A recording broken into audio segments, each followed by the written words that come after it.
हे there, स्वागत है आपका जुलिप टॉक्स पर। और आज हम बात कर रहे हैं सॉन्ग जुंग की new movie Bogota the lost city के बारे में। तो सॉन्ग जुंग की हमें पहले ही अपनी इटालियन एक्सेंट दिखा चुके हैं विंसेंजो में, वो हमें अपनी बेल्जियन एक्सेंट दिखा चुके हैं माय नेम इज़ लोकीवान में, और अब वो दिखाएंगे अपनी Colombian accent in this movie.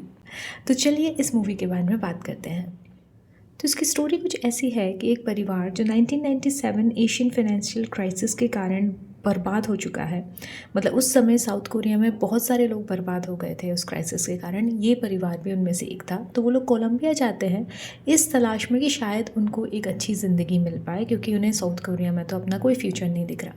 पर जब वो वहाँ पहुँचते हैं तो उन्हें पता चलता है कि वहाँ की अपनी स्ट्रगल है। वहाँ पर जितनी भी कोरियन कम्युनिटी, माइग्रेंट्स की कम्युनिटी है, वो सब ही स्ट्रगल कर रहे हैं। वहाँ पे माफियाज हैं, गैंग्स हैं, लूट पाट, गोलीबारी, ये सब वहाँ चलता ही रहता है। इनफैक्ट जैसे ही वो एयरपोर्ट पे पहुँचते हैं ये सब चीज़ें उन्हें मिलनी शुरू हो जाती हैं। तो तब उन्हें पता चलता है कि यहाँ की लाइफ जो है वो इतनी स्मूथ नहीं है जितनी वो सोच कर आए थे, मतलब बिल्कुल भी नहीं है। और वहाँ से फिर हीरो अपनी जर्नी शुरू करता है to get the success in life, ताकि वो पूरी वहाँ पर जो कोरियन कम्युनिटी है उसको सपोर्ट कर सके, उनके स्टैंडर्ड्स के जो लिविंग स्टैंडर्ड्स हैं उन्हें बढ़ा सके, उनको प्रोटेक्शन दे सके। और इसलिए वो कोशिश करता है कि अब वो खुद एक क्राइम बॉस बनेगा, एक माफिया बनेगा। और ये जो स्टोरी है वो उसी के अराउंड रिवॉल्व करती है। तो इस मूवी का जॉनरा है क्राइम, थ्रिलर, मिस्ट्री, ड्रामा, और इसे आप नेटफ्लिक्स पर देख सकते हैं। और इसकी IMDb रेटिंग है 5.4। और वो इतनी कम क्यों है ये मैं अब आपको बताती हूँ। हालांकि इसके नेगेटिव पॉइंट्स डिस्कस करने से पहले इसके कुछ पॉजिटिव पॉइंट्स भी हैं जो मैं आपको बता देना चाहती हूँ। तो पहला तो ये कि एक इतना अच्छा पीरियड ड्रामा है कि आप उसी समय पहुँच जाते हो, मतलब the costumes are so accurate, उनकी hairstyles, makeup, everything is accurate, और उसी तरह से बनाया गया है जिस उस समय 1997 के टाइम पर कोलंबिया में कैसे लोग रहते थे उसी तरह का उन्होंने पूरा जो सेट है वो आपको बना कर दिया है। तो आप वो लाइफ को जी सकते हैं, ये इसका प्लस पॉइंट है। दूसरा, यस, द कास्ट की एक्टिंग बहुत अच्छी है। सॉन्ग जुंग की अगेन बहुत अच्छे लगे हैं इसके अंदर। उन्होंने अपने इमोशंस को काफ़ी अच्छे तरीके से डिपिक्ट किया है। हर कैरेक्टर की अपनी एक कैरेक्टर ग्रोथ है, हर कैरेक्टर उस ग्रोथ को दिखाता है जिसको आपको देखने में मज़ा आता है। So these were some of the good points of this movie. तो अब चलिए इसके नेगेटिव पॉइंट्स पर बात कर लेते हैं। तो सबसे बड़ा इसका नेगेटिव पॉइंट तो यही है कि ये ड्रामा बहुत ज़्यादा स्लो पेस्ड है।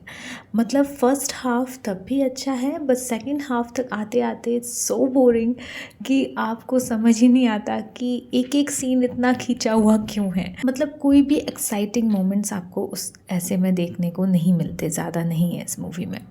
दूसरा नेगेटिव पॉइंट, ना तो ये प्योर ड्रामा ही है, ना ये प्योर थ्रिलर और एक्शन मूवी ही बन पाई। मतलब अगर आप उसे एक ऐसे थ्रिलर देखना चाहते हो तो please you will be very disappointed, there is not much thrill in the movie.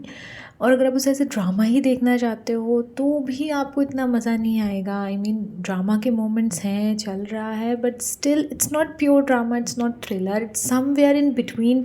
और अगर आप प्योर इसी उसमें देखना चाहते हो, मीन्स थ्रिलर ही देखना है, ड्रामा ही देखना है, तो दोनों ही लोग इसमें डिसअपॉइंट होने वाले हैं। तीसरा चीज़ जो इस मूवी में है कि वे बहुत ही डेंजरस से, रिस्की से एनवायरनमेंट में रह रहे हैं। लाइफ थ्रेटनिंग सिचुएशंस हैं वहाँ पर, हर किसी की ज़िंदगी और मौत की सिचुएशन है और ज़िंदगी पे बनी हुई है।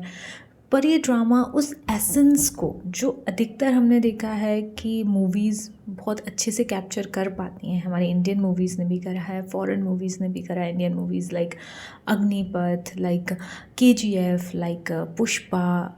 सो इन सब जैसे मूवीज़ में उस एसेंस को बहुत अच्छे से डायरेक्टर दिखा पाता है, उस ज़िंदगी मौत से जूझने वाली सिचुएशंस को। ये ड्रामा उसमें इतना अच्छा नहीं कर पाया। सिनेमेटोग्राफी इज़ वेरी फ्लैट, कहीं पर भी आपको मज़ा नहीं आएगा। Scenes are very flat, backgrounds are flat, मतलब so it's kind of the story जो हम अभी तक देखते ही आए हैं, हमने बहुत देख चुके हैं कि एक नीचे से बिल्कुल गरीबी से उठ के एक लड़का एक माफिया डॉन बनता है और अपनी पूरी कम्युनिटी को सपोर्ट करने की कोशिश करता है। तो we have seen lot of good movies in this genre, in this story line. अगर आपको ये स्टोरी लाइन पसंद है, जॉनरा पसंद है, तो वहाँ पर बहुत सारे अच्छे अच्छे ऑप्शंस अवेलेबल हैं.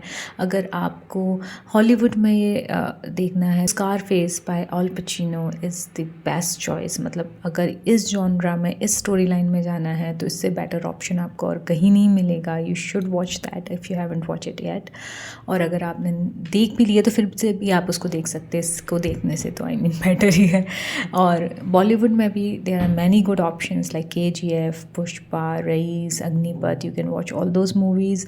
वो मूवीज़ सभी बहुत अच्छी हैं. ये मूवी उतनी अच्छी नहीं बन पाई. So my final verdict would be कि ये 1 घंटे और कुछ 40 मिनट की मूवी है. आप अगर देना चाहते हो उसमें इतना टाइम तो दे सकते हो, no problem. Acting is good, cast is good, थोड़ा थोड़ा अच्छा है. द ओनली ड्रॉबैक इट्स कि बहुत बोरिंग है, स्लो पेस्ड है और इतना थ्रिल नहीं मिलेगा जितना आप सोच के उसको देखोगे ना. ज़्यादा उम्मीद रख कर भी मत देखिएगा. सो that's all for today guys. Thanks for watching my videos. Please like, share, subscribe.